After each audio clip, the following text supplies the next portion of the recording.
Depuis plusieurs années déjà, je vis en Europe, en Italie plus précisément. Et bien évidemment, comme bon nombre d'Africains et de Camerounais, je suis aussi l'actualité sociale, culturelle, économique et politique de notre pays et de l'Afrique en général. Et le constat est que nous avons encore beaucoup de choses à faire. Nous avons énormément de choses à faire. Le chantier en Afrique est énorme.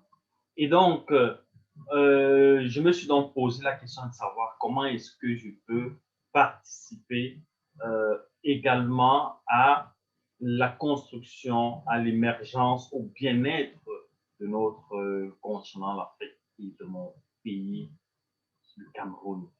C'est ainsi que je me suis posé la question, comment faire? Comment est-ce que je peux contribuer de façon efficace? Comment est-ce que je peux améliorer le quotidien et le bien-être des populations? Et je me suis dit, voilà, moi je suis infirmier diplômé depuis 2013. Et puis, le constat est qu'il y a un besoin criard, cruel, évident de soins de santé de qualité. Et de part dans mon expérience, de part dans mes connaissances dans le secteur, j'ai donc pensé intéressant de d'implémenter un modèle qui fonctionne plutôt bien ici en Europe, qui est le modèle de soins à domicile. Et donc, dans cette petite vidéo, je vous parle un peu de quelques erreurs comme ça qui pourraient être fatales lorsqu'on part d'une bonne intention pour aider les populations, mais qu'on oublie, qu'on ignore les réalités du secteur, qu'on oublie les réalités du pays dans lequel on va investir ou bien dans le pays dans lequel on veut contribuer à améliorer les conditions de vie des populations. Donc voilà, euh, je, je me dis, le modèle de soins à domicile en Europe fonctionne super bien, mais certainement, il devrait aussi fonctionner au Cameroun. Et de juste sur la base de cette hypothèse, je me mets à donc acheter du matériel médical. J'ai acheté beaucoup de matériel médical que j'ai ramené en Afrique, au pays, au Cameroun, durant, n'est-ce pas, mon voyage pour le Cameroun. Et donc, ceci a été donc la première erreur. La première erreur, celle-là d'acheter, de dépenser de l'argent, du temps, n'est-ce pas, sur la simple base des hypothèses, sur la simple base d'une hypothèse selon laquelle, vu que ce modèle fonctionne là-bas, alors forcément, il fonctionnera aussi ici au pays, vu que les populations ont un besoin qui est celui-là de santé, qui a un besoin de soins médicaux. Alors ça, c'est une grossière erreur parce que là, je n'ai pas tenu compte avant de faire toutes ces dépenses en temps, en argent, je n'ai pas tenu compte de la psychologie de la psychologie du comportement des patients. Je n'ai pas tenu compte du système qui est en place. Je n'ai pas pris le temps au préalable de m'informer sur comment est-ce que le système de soins à domicile est organisé ici au Cameroun. Je n'ai pas pris le temps de comprendre la mentalité, de comprendre le comportement même et le fonctionnement du patient. Je n'ai pas pris le temps de comprendre comment fonctionnent les hôpitaux, les dispensaires, les centres de santé ici au Cameroun. Et donc, ça c'est une grossière erreur que j'ai faite et que j'ai voulu, n'est-ce pas, partager avec vous. Alors, l'erreur est celle d'avoir fait des achats, d'avoir perdu du temps, L'erreur est celle-là d'avoir dépensé des ressources rares sur la seule base du fait que un système qui est le système de soins à domicile qui fonctionne plutôt bien en Europe fonctionnera aussi au Cameroun, vu que il y a un besoin de soins de santé, vu qu'il y a un besoin de soins de santé de qualité. Et donc, ça, c'est une grossière erreur.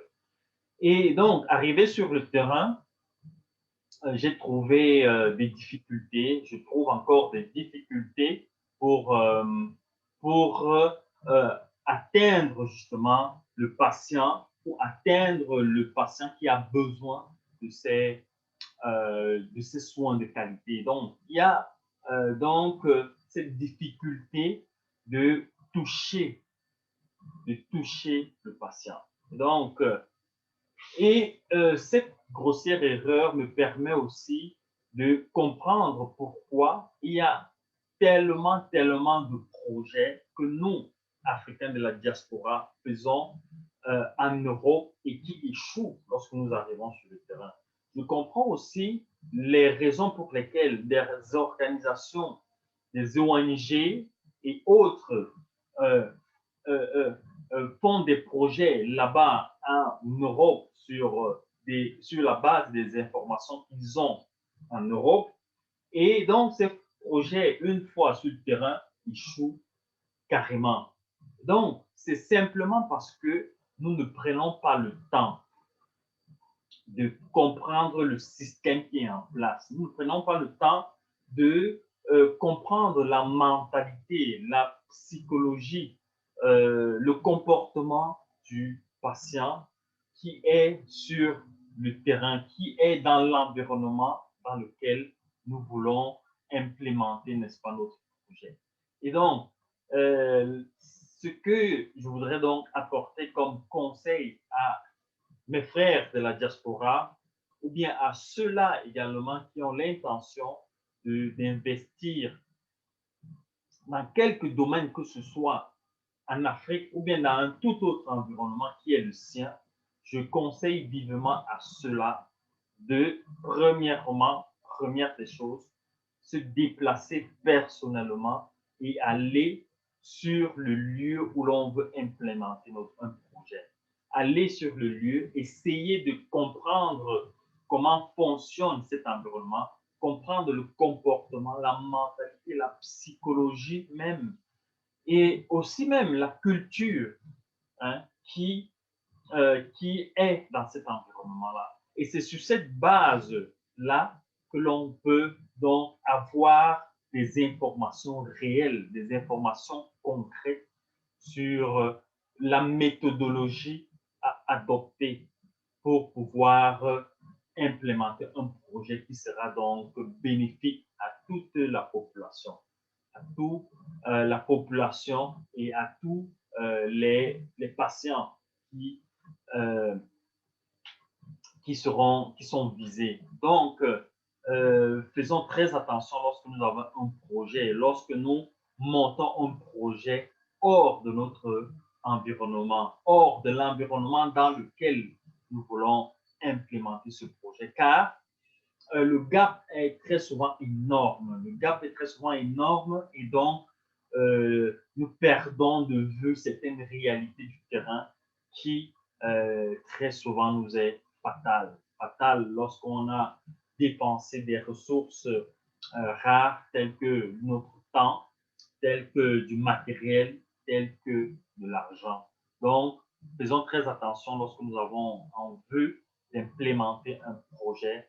Faisons attention et le conseil que je donne est celui-là de se déplacer personnellement et aller dans cet environnement, étudier cet environnement, étudier la demande à laquelle on veut répondre, étudier les besoins réels de, des personnes qui sont dans cet environnement afin maintenant d'utiliser ces informations pour pouvoir monter, pour pouvoir concevoir un projet efficace et durable. Donc, c'est cette première erreur que moi, j'ai commise, que je voulais partager avec vous. Donc, dans mon cas, personnellement, j'ai acheté du matériel médical, j'ai acheté beaucoup de choses, heureusement, avec mes économies, sans toutefois avoir fait des prêts ou autre chose, ou des emprunts, non. Ce sont mes fonds propres, mes économies personnelles que j'ai mis dans ce projet et, euh, et qui, à la fin, je me rends compte, ne sont pas des ressources qui répondent directement aux besoins de la population sur le terrain. Donc, faisons attention et ne tombez pas dans cette même erreur.